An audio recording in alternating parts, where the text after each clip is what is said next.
وہ ایک چٹان کی طرح سخت نظر آ رہا تھا۔ پھر جب ریمنڈ نے اسے اپنے شبستان خاص میں لے جانا چاہا تو ایرس نے انتہائی بے رخی کا مظاہرہ کرتے ہوئے کہا، میں اس وقت آپ کا مہمان نہیں، اپنے حقیقی شہنشاہ کی عادت اور دیدار کے لیے حاضر ہوا۔ شام ہونے سے پہلے طرابلس واپس چلا جاؤں گا۔ یہ کہہ کر ایرس محل کی طویل راہداری میں آگے بڑھا۔ ریمنڈ اپنے غصے کو سینے میں دبائے انتہائی نفرت امیز نگاہوں سے سالار ایرس کو دیکھتا رہا۔ اب اسے پورا یقین ہو گیا تھا کہ ایرس ایک نئے طوفان کی علامت بن کر محل میں داخل ہوا ہے، اس لیے ریمنڈ فوری طور پر اس طوفان کی تباہی سے بچنے کے لیے اپنے خیالوں میں مضبوط بند باندھنے لگا تھا۔ پھر سالار ایرس تمام شاہی خاندان کے افراد کے ساتھ اس کمرے میں داخل ہوا جہاں تخت یروشلم کا حقیقی وارث بالڈون چہارم بستر پر خاموش لیٹا تھا۔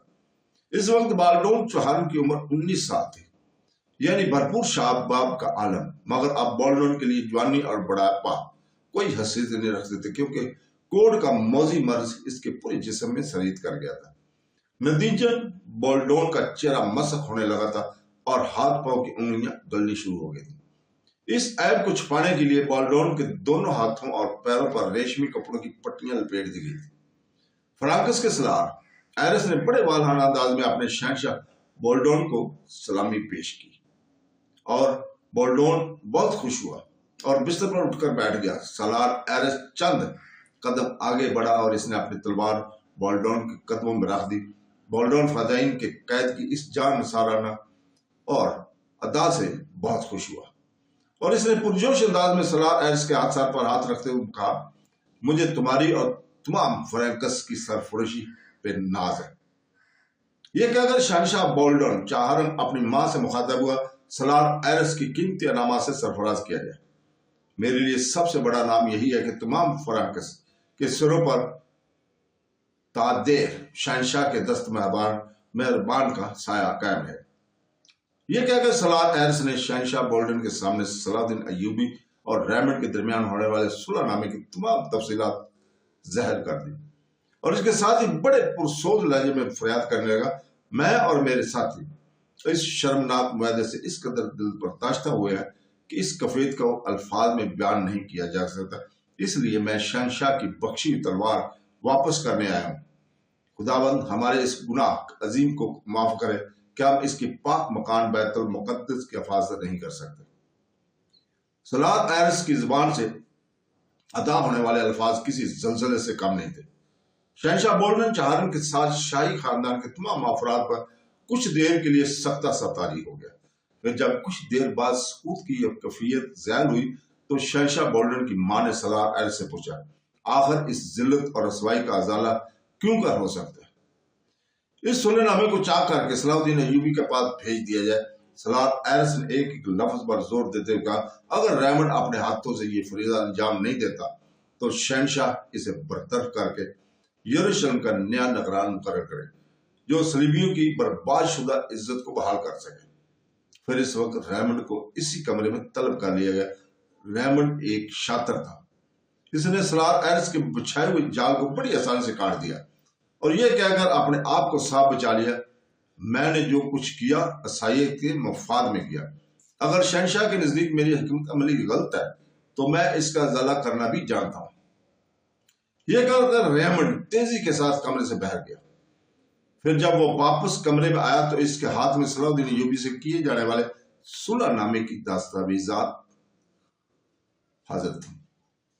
ریمنڈ تیزی سے آگے بڑھا اور اس نے دستاویزات کے ٹکڑے کر کے شہنشاہ بالڈون کے قدموں میں رکھ دیے جہاں پہلے سے سالار ایرس کی تلوار موجود تھی۔ پھر اس نے بڑے پرجوش لہجے میں بلند آواز میں کہا، خاندان شاہی کی عزت اور ناموس پر میری عقل، سیاست، تدبر، یہاں تک کہ پوری ذات قربان۔ شہنشاہ میری جگہ کسی دوسرے خادم کا انتخاب کر لے۔ یہ کہہ کر ریمنڈ جیسے ہی جانے کے لیے مڑا، سالار ایرس نے اسے مخاطب کر کے کہا، اب آپ کے اور فرانکس کے درمیان کوئی جھگڑا نہیں۔ اس چاک شدہ دستاویزات کو صلاح الدین ایوبی کے پاس بھجوا دیں اور اس کے ساتھ یہ بھی تحریر کر دیں کہ صلیبی فدائین کو ایسا کوئی معاہدہ منظور نہیں ہے۔ ریمنڈ نے بڑی ذہانت سے فرانکس کے سالار ایرس کی چال اسی پر ڈال دی اور اپنے اقتدار بچا لیا تھا۔ پھر اچانک اسے ایک نئے اندیشے نے گھیر لیا۔ سلیمان نامہ چاک کرنے کا صلاح الدین ایوبی پر کیا رد عمل ہوگا؟ والی مصر صلاح الدین ایوبی اسے اپنی توہین بھی قرار دے سکتا ہے۔ یہ ایک مشکل ترین صورتحال تھی، مگر کچھ دیر بعد ریمنڈ کے شاطر ذہن سے پیچیدہ مسئلے کا حل بھی نکال لیا۔ چاک شدہ دستاویزات صلاح الدین ایوبی کو بھیجنے کی ضرورت ہی کیا ہے؟ ریمنڈ نے مسکراتے ہوئے خود کلامی کے انداز میں کہا، دستاویزات کے یہ ٹکڑے تو شہنشاہ بولڈن اور سالار ایرس کو مطمئن کرنے کے لیے کیے گئے تھے۔ اب والی مصر کو یہ کون بتائے گا کہ یروشلم کے محل میں کیا واقعہ پیش آیا تھا؟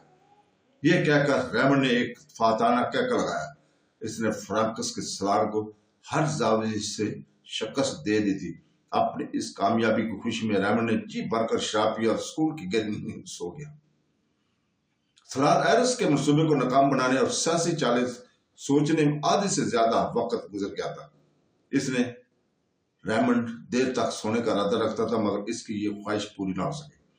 اچانک ریمنڈ کو محسوس ہوا کہ جیسے کوئی اسے جھنجھوڑ رہا ہے اور زور زور سے کہہ رہا ہے، اٹھو شہنشاہ، جلدی اٹھو۔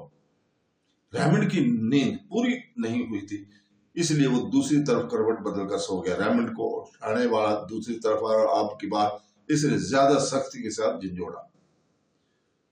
شہنشاہ اٹھ جائیے، تھوڑی دیر بعد آرام کر لیجیے گا۔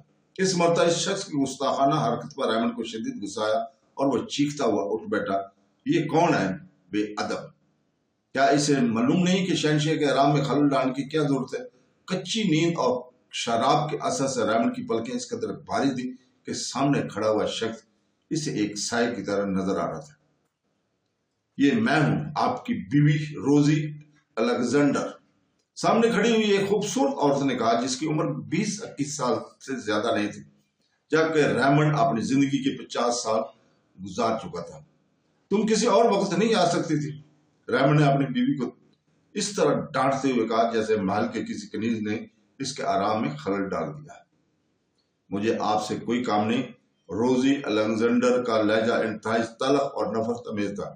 اس تلخی اور نفرت کی بس ایک ہی وجہ تھی کہ ریمنڈ نے ایک یتیم اور ویپر لڑکی کے ساتھ شادی کر کے اس کی زندگی تباہ کر دی تھی۔ روزی خود بھی ایک کاؤنٹ نواب کی بیٹی تھی، مگر اس کے ماں باپ مر چکے تھے۔ پھر کچھ قریبی عزیزداروں نے پیسے لے کر روزی کی شادی اوباش ریمنڈ سے کر دی۔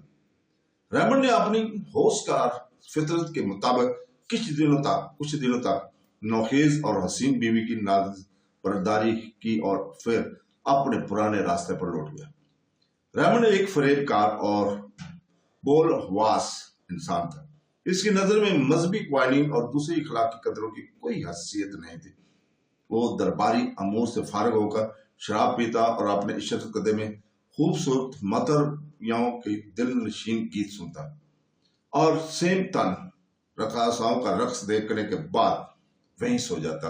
دوسری طرف اس کی شریف النسب اور اعلیٰ خاندانی بیوی روزی الیگزینڈر کمرے میں تنہا پڑی اپنی بدقسمتی پر آنسو بہاتی رہتی۔ آج جب اس نے عشرت قدے میں آ کر شوہر کو بیدار کیا تو ریمنڈ حسب عادت کسی آقا یا مالک کی طرح برس پڑا، مگر روزی الیگزینڈر اب اپنی زندگی سے اس قدر بیزار ہو چکی تھی کہ اس نے شوہر کے غصے کو کوئی تاثر نہیں لیا، بلکہ چیخنے کے انداز میں بولی، شہنشاہ بولڈن کا حکم ہے کہ فوراً ان کی خدمت میں حاضر ہوں۔ یہ کہہ کر روزی الیگزینڈر تیزی کے ساتھ کمرے سے نکل گئی۔ اس کے چہرے اور لہجے سے دونوں سے شوہر کے لیے انتہائی حقارت جھلک رہی تھی۔ اگر کوئی اور موقع ہوتا تو ریمنڈ اپنی بیوی کی اس جارحانہ سلوک پر شدید رد عمل کا اظہار کرتا، لیکن شہنشاہ بولڈون کا نام سنتے اس کا سارا نشہ ختم ہو گیا۔ وہ گھبرا کر اٹھ کھڑا ہوا۔ کچھ بدواسی اور کچھ شراب کا خمار، دونوں چیزوں نے مل کر اس کے قدموں کو غیر متوازن کر دیا تھا۔ نتیجہ ریمنڈ لڑکھڑا کر اپنے عشرت قدر کے قریب فرش پر گر پڑا، مگر کیونکہ وہاں انتہائی نرم اور آرام دہ قلین بچھے ہوئے تھے اس لیے اس کی کوئی چوٹ نہیں لگی۔ پھر ریمنڈ نے بڑی مشکل سے اپنے آپ کو سنبھالا۔ اس نے غسل کرنے کے بجائے صرف ہاتھ منہ دھوئے اور لباس تبدیل کر کے شہنشاہ بولڈن کے کمرے میں جا پہنچا۔ سالار ایرس نے کہا تھا کہ وہ شام ہونے سے پہلے ہی ٹرپولی طرابلس واپس لوٹ جائے گا۔